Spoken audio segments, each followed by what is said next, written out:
Welcome to the latest episode of the Enrollment Clinic. I have a very special guest today. My guest is Campbell. He is the Chief Growth Officer at NextGrad. You have a very varied experience and very deep experience in higher ed and education specifically, and I'd love to hear a little bit more about your background and how you got into higher ed. Yeah, absolutely. Well, first off, thank you for having me on the podcast. I've watched a few of the episodes you've done. They are fantastic. So I was Thank you. honored when you reached out and gave me an opportunity to join. So great to chat today.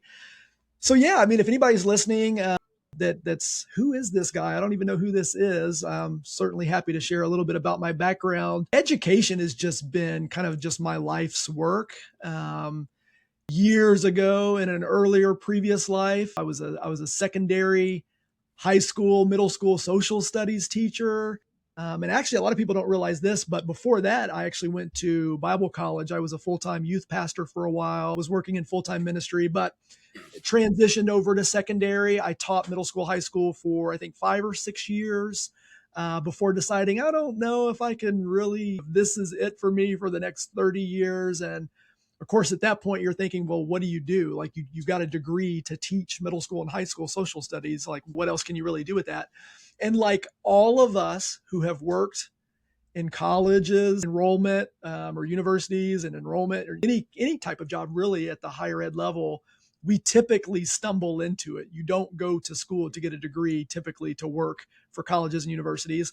And so I stumbled into an entry level admissions counselor position at Indiana State University and was just immediately hooked. There was a lot of transferable skills. I was still working with students and parents, so that educator in me still felt kind of natural in that environment. And I just fell in love with higher ed and admissions and enrollment. So I spent about 10 years working at colleges and universities here in Indiana, where I'm still located.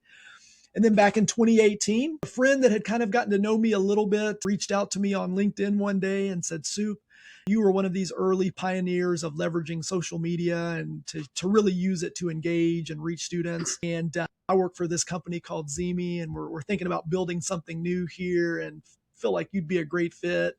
Yeah. You'd get to work remote from home. And this is 2018. And I'm like, work remote from home. Like I'm a very social person. I love being on a college campus. I don't know if it's a good fit. So long story short, I took a chance on coming over to that side of higher ed and just absolutely fell in love. I was with Zemi for 7 years and helped be a part of a great team that really built a fantastic company.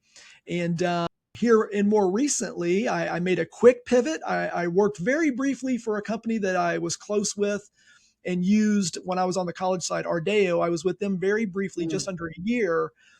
But I kind of, the dream opportunity landed here just a few months ago. And a friend that I knew that I had followed for a while, Michael, the CEO, president and founder of an amazing company called NextGrad, just reached out to me. We started having a conversation, and it was just the absolute perfect fit for what I was really looking for at this point in my career. And so, yeah, I've stepped into the role as their chief growth officer. And it's crazy. It feels like I'm a few months in, but it feels like I've worked here forever. So very excited to be where I am. It's been a crazy journey. And if you'd asked me all those years ago, how could you go from having an undergrad degree in secondary ed social studies and you could end up being the chief growth officer for basically a tech company in the education space, I would have said there's no way, but here we are. Yeah, I think that's what's great about higher ed in general, that you can come in from any background and still make something here. I think it has room for everybody. One of the things that I love about your background is, and when I was thinking about this podcast episode, I don't know if you've seen this new meme going around about you are a TikTok emo, I'm a MySpace emo, and there's pictures posted there. MySpace pictures from 20 years ago. And the reason why I thought of you about that is because you were really kind of at the forefront of just using social media at a time when we didn't even know what that was, to connect with students, to understand really what their drivers and motivators are. Talk to me a little bit about that. Like what kind of made you go, MySpace is where it's at. Let's dive into this. Oh my gosh. Yeah. And I'll have to tell you a story too that ties in with this. That was so funny. So, yeah, going back specifically to MySpace, this actually, MySpace was at its peak when I was teaching high school. And I was also a head baseball coach, a varsity head baseball coach. And I mean, I fell in love with MySpace. And I also have this secondary hobby of doing web design and coding and that stuff. And a lot of us from that era, that was the first time we started to learn how to code and HTML and div Yeah, overlays. And so, I yeah, mean, I had made this crazy cool MySpace even for our high school baseball program that started getting lots of people like following this MySpace for this high school baseball program. And I did a lot of custom div overlays and made it look incredible. And now bands are reaching out to me and like, oh man, we saw what you did with that page. Like, we need a that's page done. great. And I'm like, Yeah, this is crazy. So I was obsessed. I loved MySpace. I actually miss it. I think it was one of the most pure social it's making a platforms. comeback. Yeah, and it is. And you're seeing it back in the news right now. And I would It's love making a to see it. comeback. The only thing with me, like at my age now, I'm like, do I even have 8 friends that I can even put in my top 8? Like, do I even have Listen, 8 friends? Like, I don't know. Tom So will yeah, always be your friend. yes, 100. So that's yeah. I loved MySpace, but here's a cool thing, a story that I've shared with some people. So it's around 2009, and I had just started. I had just made that transition from teaching to Indiana State University. Yeah, And again, like I love this stuff. And you were starting to see this shift over to Facebook being kind of this new thing. And Facebook just looked so boring and mhm, stale and just like the complete opposite of MySpace. But it seemed like it was becoming a college thing and college yeah, students were using it. yeah, I was lucky. I got invited. I'm this entry level admission yeah, counselor, and I got invited to a big meeting on campus with the VP of marketing and communications and like really important people in the meeting. And they were talking about just strategies, things we could do, new things to kind of reach prospective students. And I was like, why don't I kind of raised my hand and I was like, okay, who is he? Like, what? And I'm like, hey, why don't we consider setting up a Facebook page and leveraging maybe a Facebook page to like, I'm starting to see more of these young people gravitating yeah, to it. And I kid you not, one of the leaders, one of the high leaders in that room looked at me and said, we will never get on the Facebook to yeah, do that. yeah, And you think about just how much the world changed. Like, I mean, we everybody got on Facebook and started using that. Every college and university had a Facebook page, and we were one of the first ones making those class of pages yeah, on Facebook that had so much impact. And so it's crazy to look at that back then to think that was so new and like from a marketing standpoint, like no, we don't. That's not how we do marketing in higher ed. We'll never do this weird new social mm, media thing. And you just look at where we are now. But yeah, just a funny story from back then. But yeah, I just was always like, I love to tinker. I love to, if a platform, if I could adapt or modify or do very cool kind of design stuff with platforms. And so, yeah, I just kind of made a name for myself of doing some innovative work in those early days of social media. And it was a lot of fun. And I always tell people this, those that didn't get to experience those social platforms in the early days, because early on they're very pure. They mm, really are mm, social mm, platforms. The problem is really the only route to monetization is through advertising. And so ultimately most of these platforms become ad platforms. And yeah, that's when it really changes and it goes a yeah, different way. But those platforms in their infancy in the early days were so pure, and I thought MySpace was definitely one of those just super pure yeah. kind of social platforms. Yeah, it's and just kind of thinking back now and just hearing you talk about your experience, it just seems like a natural transition for you to go from being in higher education and working directly with students to now being in ed tech and providing services to universities, specifically with some of these new technologies, right? Zimi was, I would say, new. NextGrad is making what's old new again. Yep. I don't know if you can, Yep. That's it. and but in a different space, right? In Yeah. just basically bringing universities directly into the space where most 15 to 18-year olds spend most of their day starting from the morning, right? In Yeah. schools, in high schools. What do you think, kind of looking at your background, what do you think sets you apart, like your experience, right? from a traditional ed tech exec, right? In a sense, right? Because and again, you've been in the administration side, I've been in the administration side, and I'm sure you have similar stories where some guys from a ed tech company come in, they talk to you for about an hour, they leave, and you go, they don't even understand what we do. I Yeah. mean, they have something, but they don't understand what we do. Yeah. I mean, I think one of the things that really defines me through all of these years, everywhere I've been, is that I have always been student first.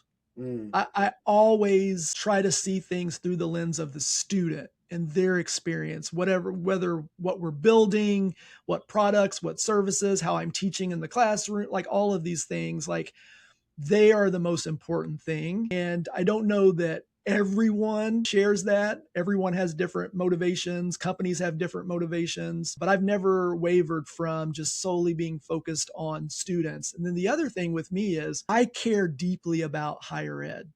mm, College changed my life. College gave me opportunities that and opened doors and has and continues to open doors for me that I don't believe would ever have been opened were it not for that experience for me just to change and grow during those years when I was in college.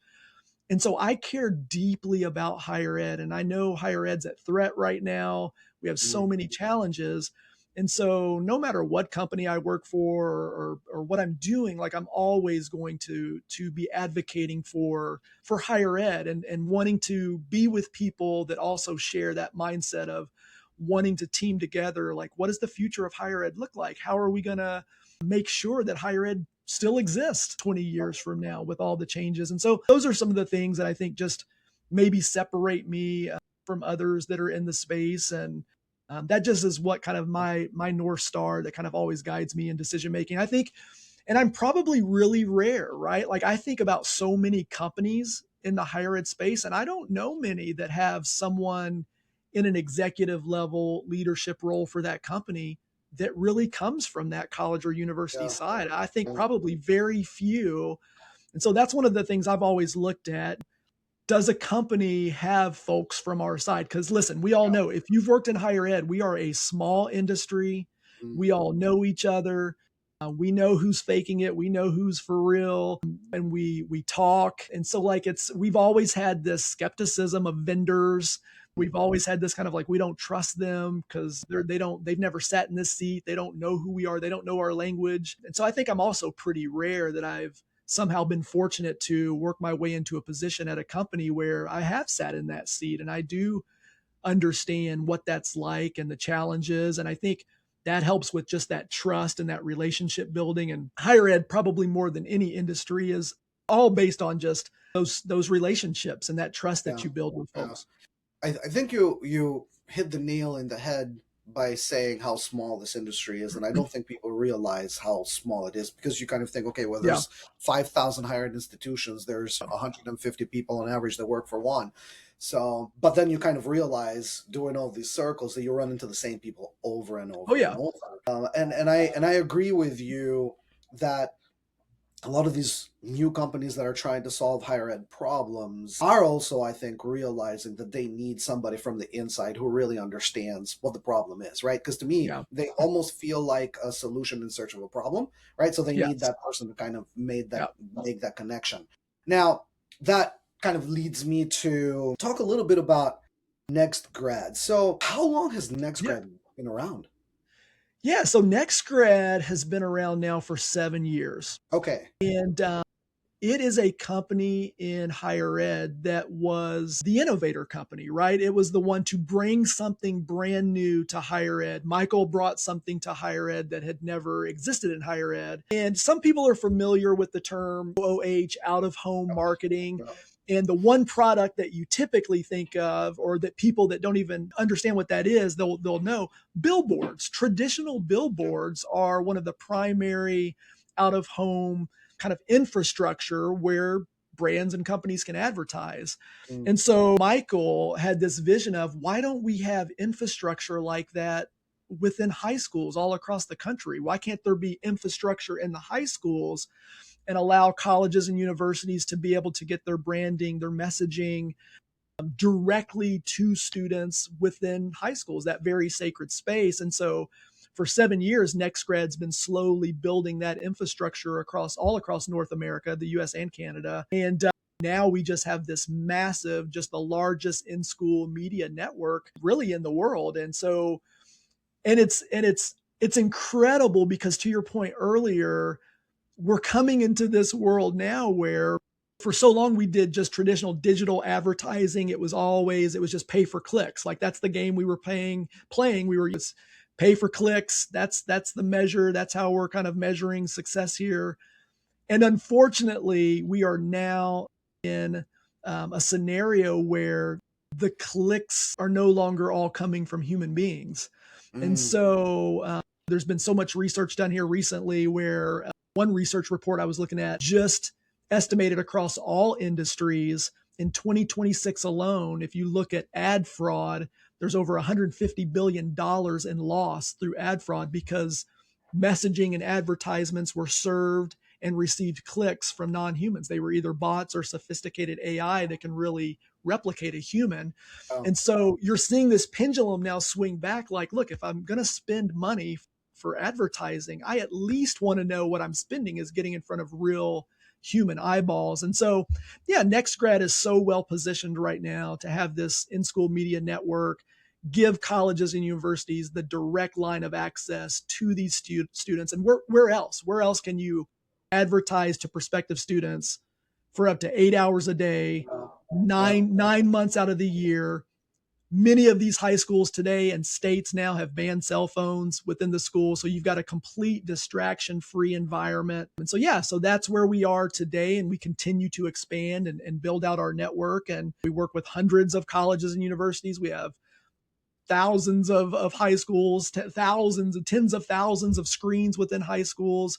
And it's a great way to be able to influence students very early in the process, long before they ever get to the point where they're even going to make a decision to apply to a school. Now, I'm very sure that probably the biggest pushback you get when you get on these calls with new prospective clients is traceability, right? So Yep. attribution, like how can I attribute an enrollment coming directly from you or you having a touch point in there? And I think part of that is because we've become so enamored as an industry with data.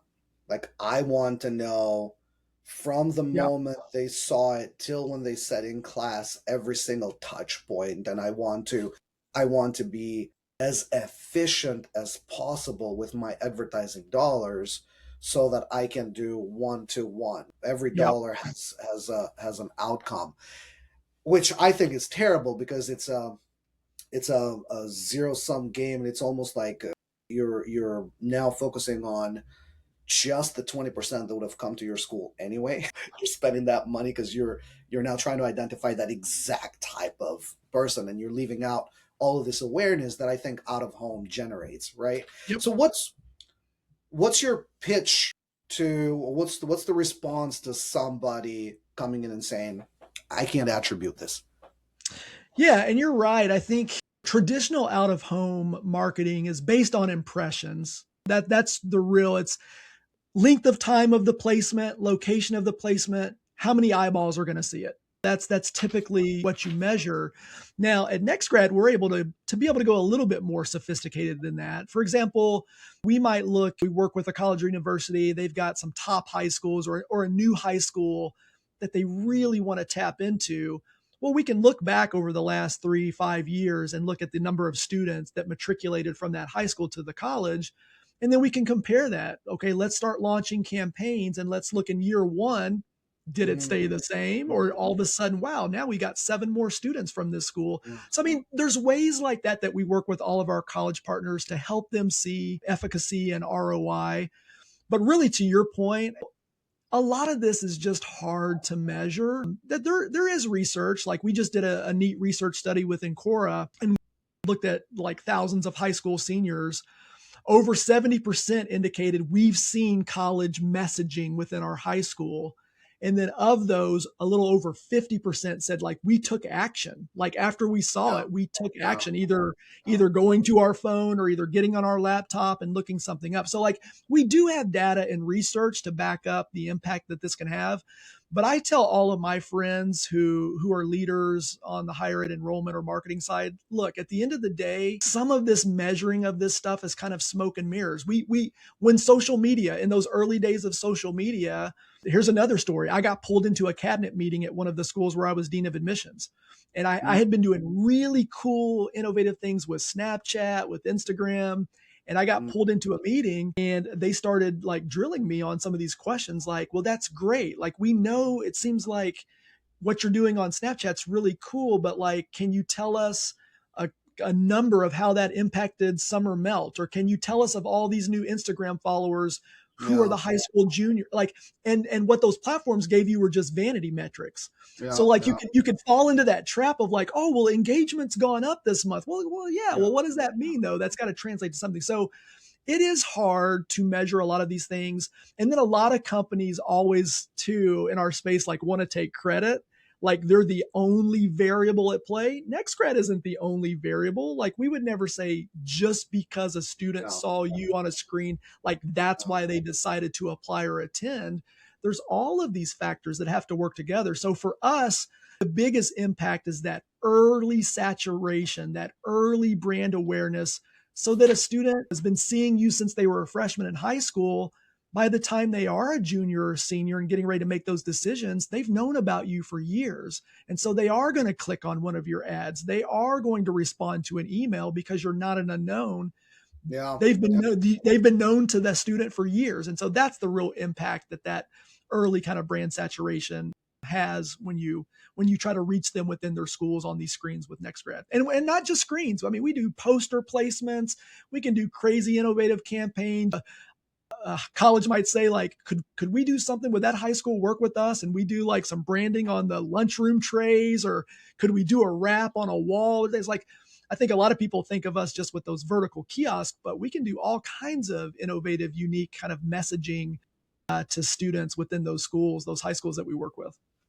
I'm curious, are there situations, or do you foresee a situation where somebody comes in, an institution comes in for a partnership, and you say, I'm sorry, I don't think we're the right fit to be a partner? Yeah, yeah. Well, we do that on a couple different fronts all the time, right? So obviously, people out there know we have this massive in-school media network. Yeah. So other brands and companies approach us all the time. Mm. And matter of fact, there was a situation where Mr. Beast actually wanted to do something, and which, I mean, for us as a company, you can imagine, oh my gosh, this monetarily could be huge to do this partnership with Mr. Beast and all of a sudden let him be on all these screens in the high schools.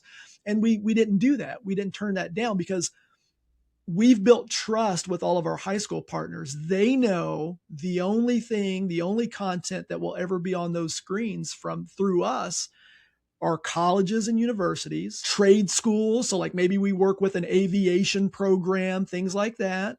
And we work closely with the military. We're happy to have them be able to be on screens. And then on the occasion, we'll do some like national campaigns, like maybe it's like an anti-vaping campaign, something that we know is Mm. truly beneficial to young people. But no, we are very, very selective.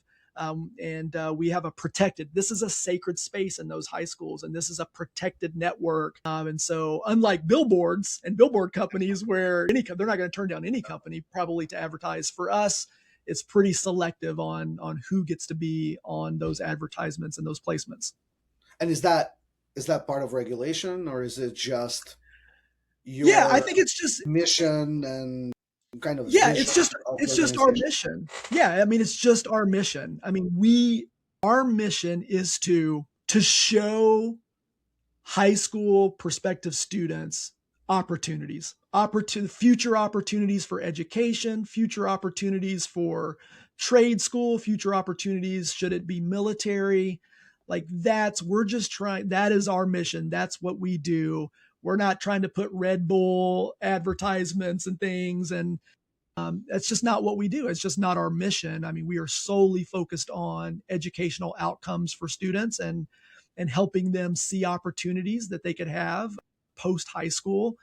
And again, I don't think we would be where we are today had we not had that built that trust that our high school partners know that's exactly who we are, what we're going to do. So yeah, there's you don't want to break that trust when you've built a company. And we're a very mission focused company. Every high school that we work with, we give back to them monetarily for them to provide a scholarship every single year to one of their graduating seniors. And we usually we fully put it in their hands to decide the student that'll get it, but we encourage first gen, traditionally underrepresented students. So we want to give back, and we really want to help students see a future beyond high school and know that they have many options.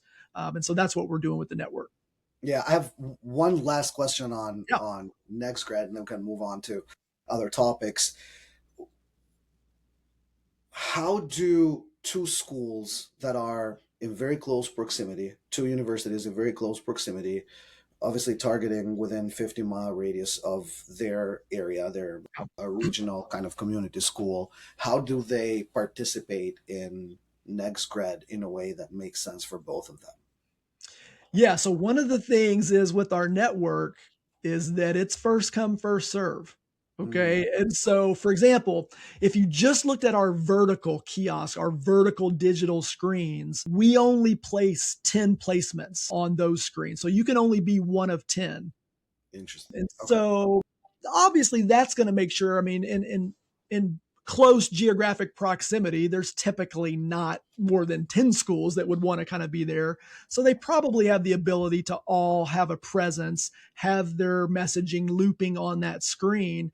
But we've got some other cool things. Like we've got tens of thousands of horizontal, more TV style screens in high schools. And those are the screens that the high schools are using for their own internal communications, announcements. Today is this day. Here's the sporting events going on. And on those screens, we do real exclusivity, and we only allow one college or university to Mm, kind of have a spot within all of the content that the high schools are running there. So some of these markets they sell out pretty quick, and so if you're not one of those first 10 or you don't jump on that exclusivity to be on that horizontal screen, you could kind of be on the outside looking in. But typically that's how it works, and the schools that come to us first are the schools that are going to have the opportunity to snatch and grab those high schools that they want. We call it owning these high schools. makes sense. Yeah. Makes sense. I want to go back a little bit to one of the things that you said about high schools being sacred ground, right? Yeah. And to me, when I hear that word, I always think everybody's coming for this. Everybody's going Yeah. to try to innovate and get in there. So I'm pretty sure part of what you do individually, but also as an organization, is keep an eye out for new technologies, new ways people can come into the space that you currently own, right? Are Yeah. there are there technologies, or what are some of the things that you think could be coming down the pike in the future from a way to reach students in high school?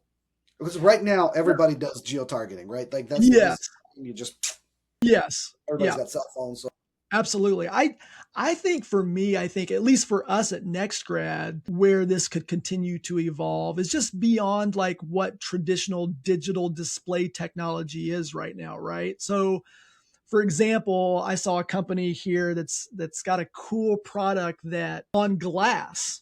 So on glass now you can put this kind of innovative paneling. You can still see through the glass. So imagine like the big office space in the high school, or maybe the yeah. big commons area has a lot of glass separating kind of maybe some offices. Well, now you can do some really cool digital displays where the glass still looks transparent, but it's actually this big screen that can have any type of digital imaging or messaging. So I think for us at NextGrad, we're going to start looking at more emerging technologies like that and work with high schools individually that are like, man, we would love in our gymnasium, we would Mm, love an area to do some type of more fully immersive type of digital display. Like I think that's where I could see us moving just as the technology of displays evolve. And again, all of our high school partners, they love this. Like they want they want their students to be able to see these things and what's out there. And one of the things we've learned too, I work closely with a lot of our high school friends, and our high school counselors, many of them are assigned to 500 students, and like Yeah, yeah, they yeah, individually don't have the bandwidth yeah. to really try to advocate for every single student, make sure every single student knows the opportunities. And so they're desperate to have more of this kind of within their schools. And the beautiful thing about it is, like, we don't charge the high schools anything to do this. And so it's just a win-win all the way around. But I see some of that new technology emerging where we could do some cool new things beyond just the traditional digital displays that we commonly see right now. Yeah. Let's jump a little bit on the content side of reaching high school students, because I'm sure you get to see a lot of the content that your partners provide. And I'm sure you've seen everything from amazing to Oh we yeah. should go back to the drawing board with this one. What are some of the things that schools get wrong in terms of content, like out of home Yep. content, specifically in high schools? Right? Because Yep. because my thinking is they're used to doing digital ads, and they're like, oh, well, this is another digital ad, but at a school. Yes. So what are some Yeah. of the things that they're doing wrong in the way they're executing their out of home advertising? Yeah, I think it's still easy to fall into that, like, we should show the campus and we should show Mm, the quad, and like, let's mm, make sure the 5 students represent 5 different ethnicities and they're sitting under the tree. And like, I still see a lot of that. And high school students have just told us in these past few years, like, we that's not what we're looking for. Like, that's not what we yeah. want. We know you have a quad. We know you've got the different ethnicities. The biggest shift is students are demanding to see outcome based results. Like, Mm, I want to see, like, the value of higher ed is at question right now with students and parents. And mm, so they really want to see, if I end up at this school, does it translate? Will I even have a job? Will I yeah. be able to get a job, a career after this? And so I think you want to be very transparent about showing kind of like outcomes. And again, I think we've all known this over the past few years. The more user generated style content that you can do. I mean, there's a reason why these students absolutely love TikTok and seeing a current college student doing Yeah. takeovers and things, or on Yeah. the Instagram accounts doing the student takeovers, because they want to truly see through a real student's perspective what that experience is like there, and try to see themselves through that student. And so I always encourage my higher ed marketing friends to think about that. And again, within the high schools, it doesn't have to be super polished. Mm, Let's say specifically there's this high school that had their rock star valedictorian last year that every student in the high school knows, and the student was an athlete involved in theater, like, yeah. did all the things. And now they're a first year student at a college that's right down the road. And Mm, that college is partnering with us at NextGrad. I am telling them, look, get that first year student. They're going to be the ones in that video. Do something creative where maybe they're like waving everybody in, and then have your messaging. Like, everybody in that high school knows that student. They were yeah. just there Yeah. last year. So, Smart. like, creative things like that. I think a big thing that I've noticed with some of our colleges and universities, they still think we should slap QR codes on all of these. And we're like, no, no, no, no, no. Like, first off, again, think about it. Many of these high schools now are cell phone free. So they don't even have a device to get out Mm, to scan a QR code. And a lot of our high school friends have even given us feedback, like, we don't really want too big of a distraction. So we don't yeah. want something where students are trying to interact with the screen or messing with the Mm, screen. We just want colleges and universities to be able to speak kind of to through the screens with the messaging. So we still have to kind of teach our colleges and universities that this isn't a QR code thing where you're trying to just get scans from a screen. Like, that's not the purpose of what we're doing there. So those are some of the things I've seen, but we work closely with all of our higher ed friends and marketers. And many of these colleges and universities are actually using big marketing agencies, and they're experts on this stuff. So they're pretty good at it, but there's always areas for improvement. While you were talking about this, I'm thinking of course, from a university standpoint, you want to be in high school, but I'm also thinking from a high school standpoint, you want certain universities to show up in in your displays, right? Oh So yeah. do you get requests from high schools like, hey, we actually want to partner with University X and Y because this is how we can promote to students and parents that this is where you end up when you come to our high school, right? Yeah, that absolutely happens. And Okay. one of the things that's crazy where we also then have to work with our colleges and universities. Okay, I'll use an example like Indiana University, flagship university here in Mhm. Indiana. So like Indiana University might say, well, like we don't really need to I mean, we are the flagship. Every student knows who we are. But then on the flip side, all of our high schools here in Indiana are like, well, wait a minute. Like we love it that we're seeing some of these other colleges. Some of them are from outside the state. We want to see our flagship. We want to see Yeah, IU makes on here as well. And some of sense. those high school teachers, they're like, I'm an Yeah. IU grad. I want to see IU. And IU is one of our partners. So sometimes there's that we have to remind the college universities like, hey, even though you may not feel like this market, like you already own your backyard or everybody Mhm. knows you, they still need to see you and they want to see you and they want to make sure you're there on those spots as well as other colleges that maybe they're not as familiar with. So, yeah, there's always back and forth. At NextGrad, we have a high school team. Like we have members Yeah. of our company that only solely focus on working with our high schools. Sometimes they will tell us, like, hey, here's 3 colleges. Reach out to them right Mhm. now. We want to know why are they not on these screens? And so we'll go to the colleges, and then sometimes the colleges are doing the same thing. Hey, here's 7 high schools that kind of seems like we're not in there yet. Like we want those high schools working with you all at NextGrad because we want to communicate to the students. So there's always this which comes first, chicken or the egg, the Yeah. back and forth. But yeah, that's some of what I've seen since I've been here at NextGrad. Yeah, I would assume probably the universities that are doing the best job with what you guys are working on are probably the ones that give you guys a lot of flexibility in terms of display, location, messaging, things like that, right? I mean, it would make Yeah. sense to me. You just want to give it to the expert. It's a new thing. They're already in the market. They know what they're doing. They know what works, right? Is Yep. that you seeing that, or We see a lot of that. what institutions, for example, you partner with, you think do a great job Oh at gosh. I mean, leveraging it's out now, of now home? you're putting me on the spot. You'll get me in trouble Yeah, if I I don't. start. We don't So want I to named get into so I like. named IU because I'm an alum. I can use IU as an example since I'm an alum. But no, I mean honestly, most of them do really well. Mm, And again, like the benefit that we have at NextGrad is that we're seeing all of the digital assets. So we're mm, seeing the digital assets from hundreds and hundreds of colleges and universities. And then we also get all this feedback from the high schools. So like mm. we'll know when like, oh my gosh, that ad that IU just ran the last 3 months, the one where they did this, all of our students couldn't stop talking about it. So like we're able to kind of pull together this knowledge base and to be able to help schools that may be struggling. Like there's some schools they don't have this massive internal marketing and communications department. I mean, they're strapped as it is. They don't have any bandwidth, extra time, energy, and so we can also really help a lot of colleges and universities that may feel like, well, we're struggling in this area. We don't have the expertise. We can't go out and pay another vendor right now to help us with marketing.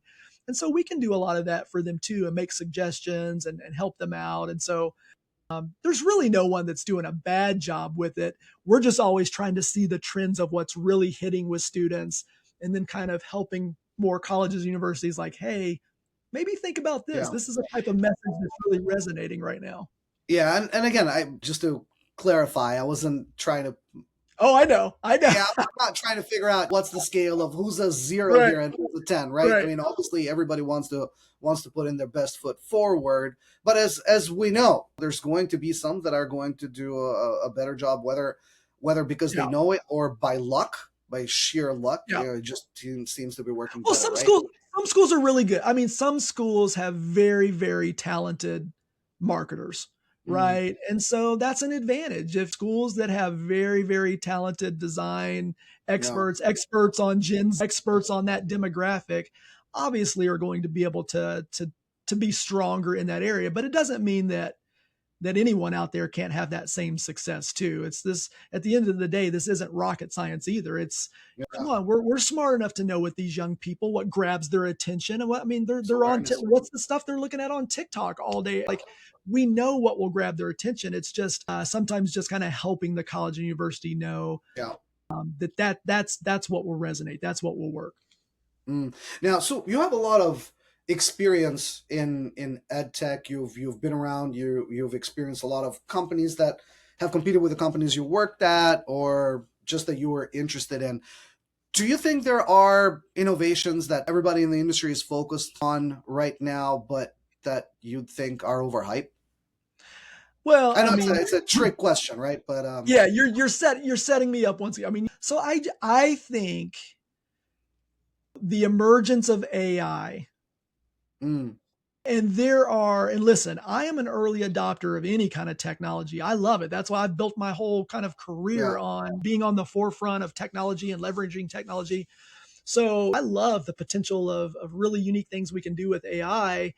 But I also think because it's so new and it's still a little bit of the Wild West, and traditionally, colleges and universities are known for just kind of throwing money at anything that they think might be a silver bullet. mm, I do think there's the potential for some companies in the space to be creating products that honestly, one of the computer science students at that college or university could build the exact same AI agent to do yeah, that product. Like, so I do think there's some things in the space that, again, I think you mentioned it, creating a solution maybe to a problem that doesn't, like, or something like yeah. that, Like or a little bit, a a little bit of solution in full, search of a problem. yeah, yeah, or a little bit of fool's gold with some of these things. So I think that's where I've tried to just be real careful on some of this technology. Again, our colleges and universities are so vulnerable right now, and the budgets are tighter every day, and it's Mm, just every dollar they spend needs to be a very meaningful, impactful dollar. And so again, I would never say anything negative about any company that's trying to bring something to the space, but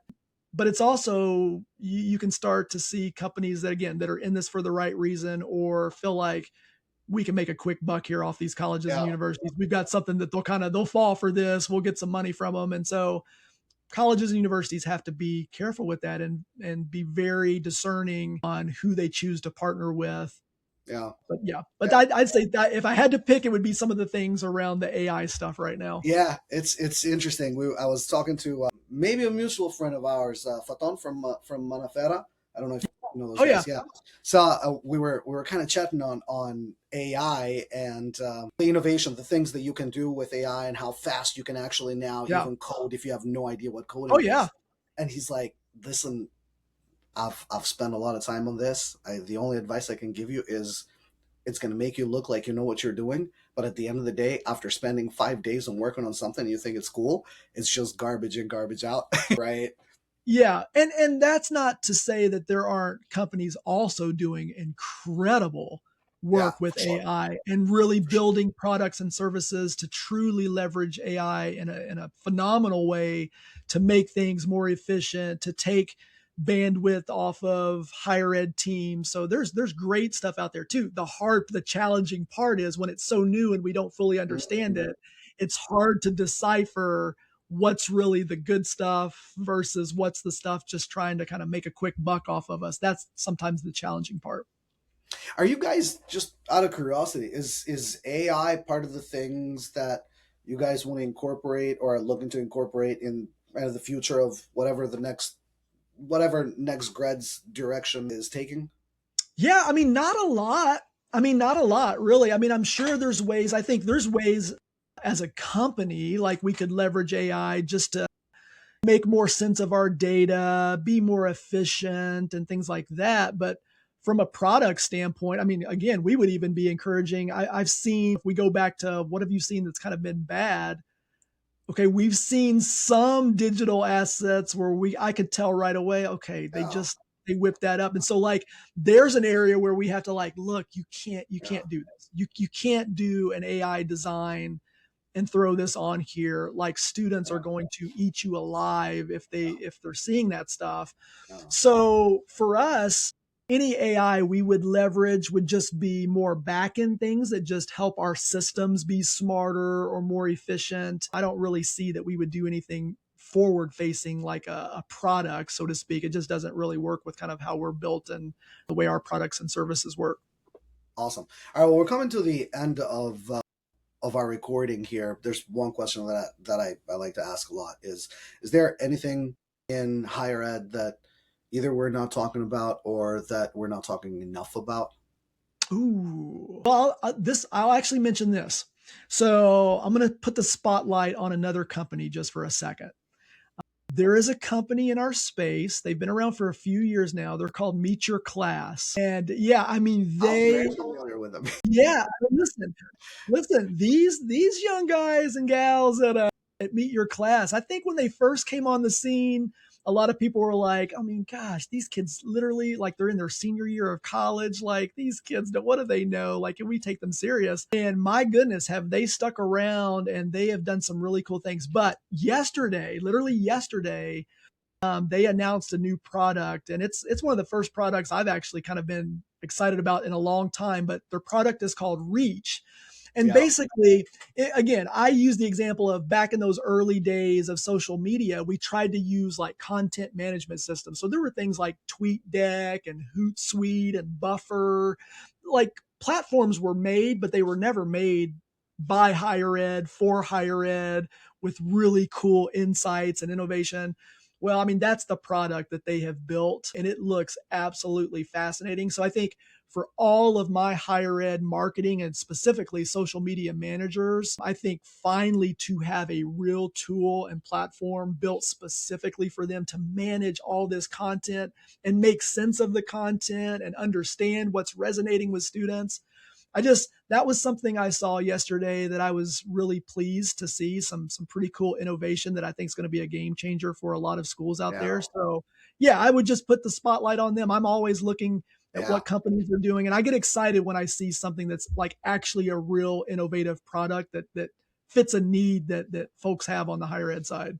Uh, it's so funny because yesterday I was actually talking to Joel from Meet Your Oh, Class. he's awesome. Yeah, we're both ex EAB, Yeah. Yep. so we have that kind of thing, and we're talking about Reach specifically and some of the things Yep. they're doing over there. So you're gonna see him pop up here as well at some point, and but yeah, Well, there's it's the great to teaser. kind of have that triangulator. Yeah, there's the teaser for an upcoming episode, and we didn't even plan that, Yeah, that's I but was like, no, oh man, they're doing he's great just spilling things. the beans without I know, without man. getting there. Yeah, Well, no, it's that'll actually be a good episode. yeah, it's pretty cool, and I can see why you're a big fan of Meet Your Class because it's almost like your sweet spot of Oh yeah. social media where students are and just taking their Well, content and, and making and the it reason Christmas content.